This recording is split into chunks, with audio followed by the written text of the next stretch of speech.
গরুর মাংসের রসাভুনা রেসিপি। পরম গরুর মাংসের রসাভুনা রেডিমিক্স মশলায় প্রয়োজনীয় সকল মশলা দেয়া আছে লবণ সহকারে, তবে আপনার স্বাদ অনুসারে কিছুটা লবণ বা ঝাল বাড়াতে পারেন। গরুর মাংসের রসাভুনা সাধারণত দৈনন্দিন ঝাল এবং সুস্বাদুর ঝোলের উপস্থিতি থাকে। এই রেসিপিতে মাংস রান্নায় এনে দিবে রুচিপূর্ণ আভিজাত্য। এর রং হবে উজ্জ্বল ও লালচে বাদামি। প্রয়োজনীয় উপাদান: 1 কেজি গরুর মাংস মাঝারি টুকরো করে কাটা, আধা কাপ পেঁয়াজ কুচি বেরেস্তা করার জন্য, পেঁয়াজ বাটা আধা কাপের একটু বেশি, আদা বাটা 1 টেবিল চামচ, রসুন বাটা 1 টেবিল চামচ, গরম পানি 1 লিটার এবং 1 প্যাকেট পরম গরুর মাংসের রসাভুনা রেডিমিক্স মশলা। রান্নার পদ্ধতি: গরুর মাংস ভালোভাবে ধুয়ে পানি ঝরিয়ে রাখুন।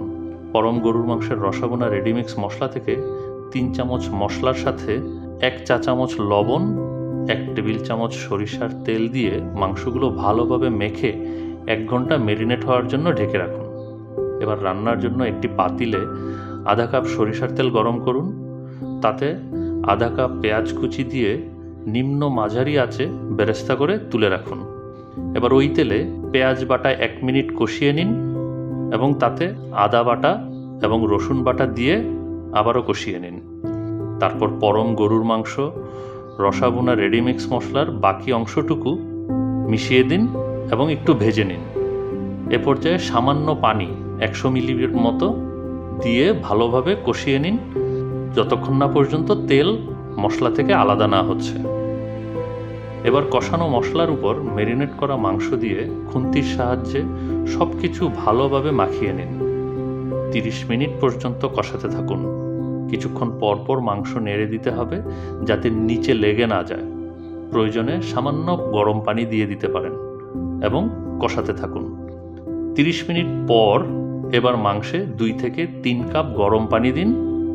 ঢাকনা দিয়ে 30 মিনিট উচ্চ তাপে রান্না করুন। আলু দিতে চাইলে এ পর্যায়ে দিতে পারেন। তারপর চুলার আঁচ নিম্ন মধ্যমে রেখে আরও 30 মিনিট মাংস রান্না করুন। 10 মিনিট পরপর খুন্তি দিয়ে মাংস নেড়ে দিন। পানি শুকিয়ে আসলে কিছুটা গরম পানি দিয়ে মাংস পুরোপুরি সিদ্ধ হওয়া পর্যন্ত রান্না করুন।